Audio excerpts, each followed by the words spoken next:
आगे पढ़ेंगे हम लोग। आगे आगे समझेंगे संयोग संज्ञा। संयोग संज्ञा इसका सूत्र होता हलो अनंतरा संयोग। हलो अनंतरा संयोग। हलो अनंतरा संयोग।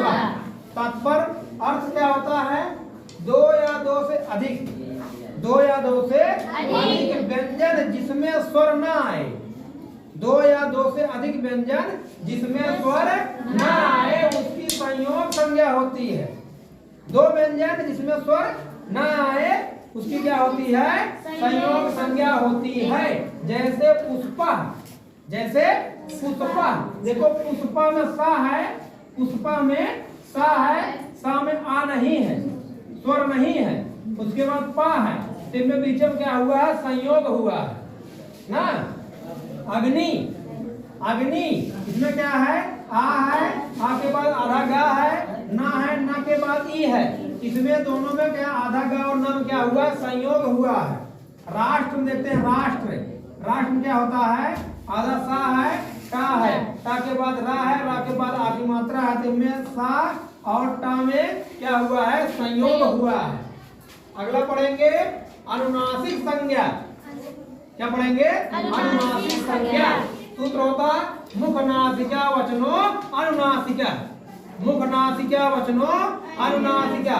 मुख नासिक वचन अनुनासिक। अगर तोड़ेंगे इसको हम, पदच्छेद करेंगे, मुख नासिक वचन अनुनासिक। अर्थ क्या होता है? जो वर्ण, जो वर्ण मुख और नासिका, मुख और नासिका, मुंह और नाक ना, मुख और नासिका दोनों की सहायता से बोले जाते हैं। जो वर्ण मुख और बोले जाते हैं, मुख और नासिका दोनों से बोले जाते हैं, उन्हें क्या कहते हैं? अनुनासिक संज्ञा कहते हैं। जैसे एक आ होता है ना, आ को उच्चारण कंठ है, लेकिन इसमें चंद्रबिंदी लगा दिया तो क्या हुआ? आ, तो नाक से भी निकल रहा है ना। जैसे अंगा ना, ना बोलो, देखो मुंह से निकल रहा है, लेकिन हम नासिका का भी प्रयोग कर रहे हैं। अंगा, ना, इया, इया, अड़ा बोल रहे हैं ना, अड़ा, माँ क्या कहते हैं?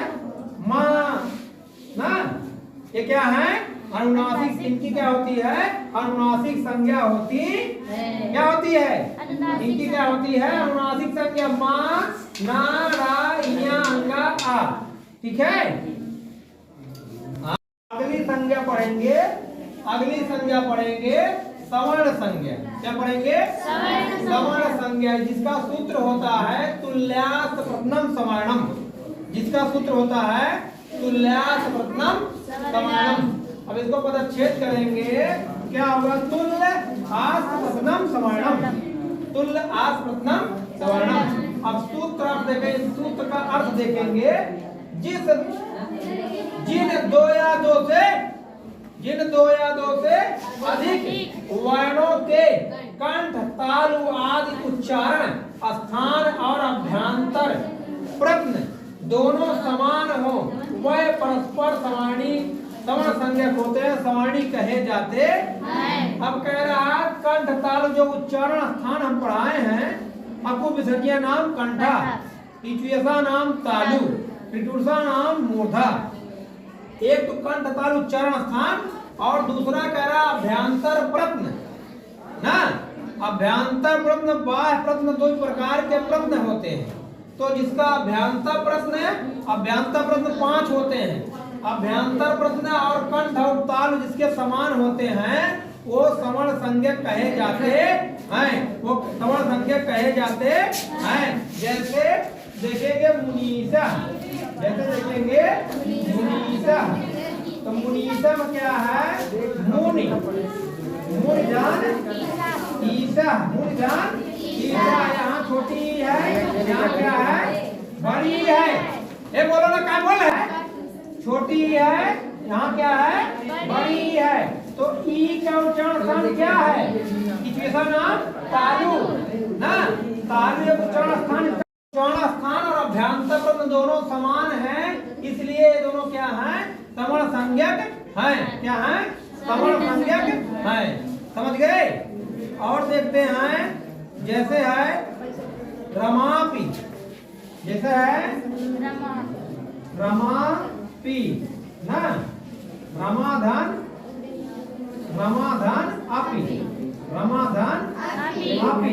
इनमें क्या है? बड़ा आ है, यहाँ क्या है? छोटा आ है। आ का उच्चारण कंठ है और इसका भी क्या उच्चारण कंठ है। उच्चारण स्थान और अभ्यंतर दोनों समान है ना। तो उच्चारण स्थान और अभ्यंतर समान होने क्या कारण क्या है? इनकी सवर्ण संज्ञा है। ठीक है, अभी और बताते हैं थोड़ा।